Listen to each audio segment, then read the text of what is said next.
Di video kali ini, saya merangkum alur cerita film bertema monster yang berjudul Godzilla. Film yang dirilis pada tahun 2014 ini menceritakan tentang bangkitnya predator alpha purba yang disebut Godzilla.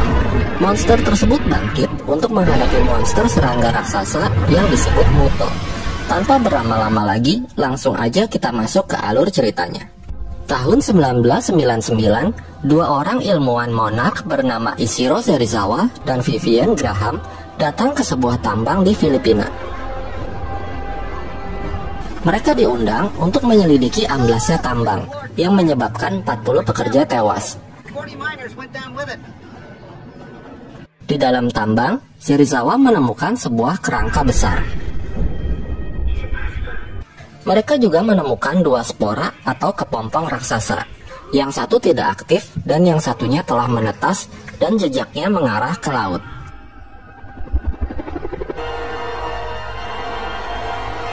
Berpindah ke Janjira, Jepang. Terlihat sebuah keluarga yang harmonis. Mereka adalah Joe Brody, istrinya Sandra, dan anak mereka Ford. Pasangan suami istri ini adalah karyawan pembangkit listrik tenaga nuklir. Saat mereka tiba di pabrik, Joe diberitahu bahwa telah terjadi anomali gempa. Sementara itu, istrinya Sandra bersama beberapa tim teknisi langsung memeriksa reaktor. Tak lama kemudian, terjadi gempa lagi di tempat itu. Sementara itu, di dalam terjadi kebocoran radiasi nuklir. Sandra dan timnya segera berlari untuk keluar dari tempat itu. Joe langsung menyuruh timnya membuka pintu masuk reaktor untuk menjemput istrinya. Namun naas, mereka nggak keburu keluar. Joe pun terpaksa harus menutup pintu masuk agar seluruh kota tidak terkena radiasi nuklir.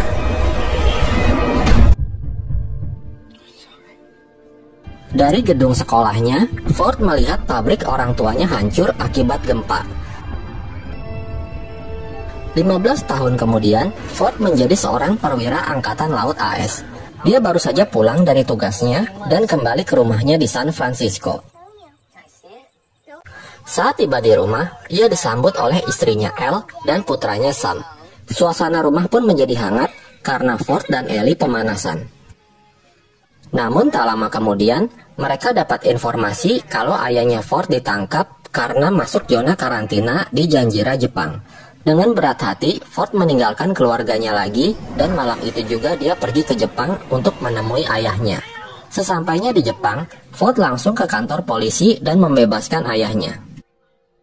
Kemudian, mereka berdua ke kontrakan Joe yang penuh dengan tempelan kertas koran. Ford lalu berusaha mengajak ayahnya untuk ikut dengannya ke San Francisco. Ayahnya bilang bahwa pabriknya yang dulu hancur bukan berasal dari gempa bencana alam.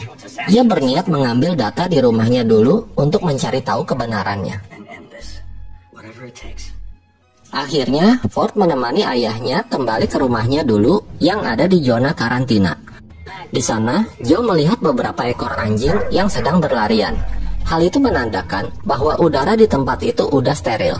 Dan benar aja, saat Joe membuka masker, dia aman-aman aja. Kemudian, mereka berdua masuk ke rumahnya dulu. Joe berhasil menemukan disknya. Sedangkan Ford mengambil mainan masa kecilnya. Saat mereka akan keluar dari tempat itu, mereka melihat helikopter terbang menuju bekas pabriknya dulu, yang sekarang dijaga ketat oleh pemerintah. Saat itu juga, mereka ketahuan oleh militer Jepang. Mereka ditangkap dan dibawa menuju ke bekas pembangkit listrik. Sesampainya di sana, ternyata selama ini pemerintah telah menyembunyikan sebuah kepompong raksasa di tempat itu.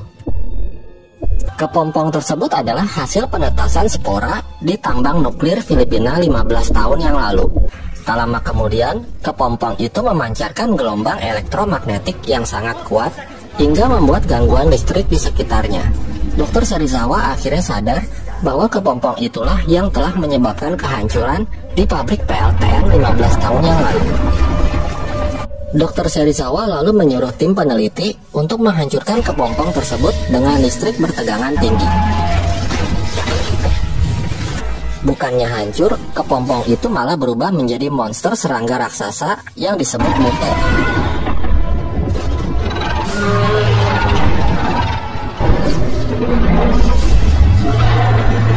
Muto menyerang fasilitas tersebut dan melukai banyak orang.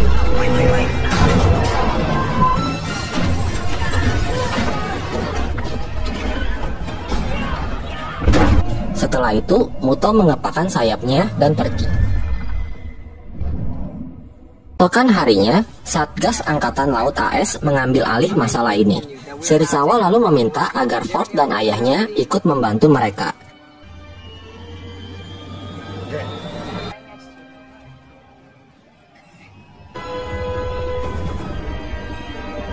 Namun di tengah perjalanan, Joe yang sekarat akhirnya meninggal.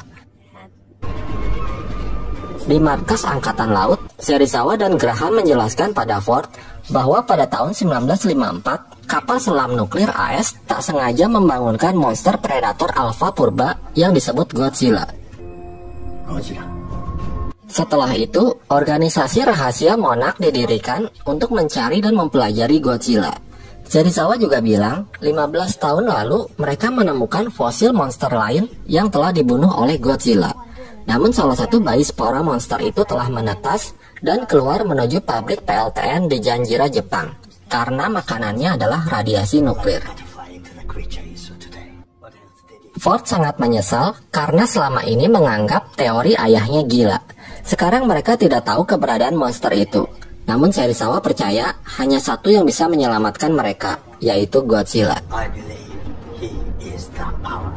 Setelah itu, Ford akan pulang ke San Francisco. Namun dia harus ke Hawaii terlebih dahulu untuk naik pesawat. Di dalam kereta, Ford bertemu dengan seorang bocil yang terpisah dari orang tuanya. Dia pun menenangkannya dengan memberikan mainan masa kecilnya.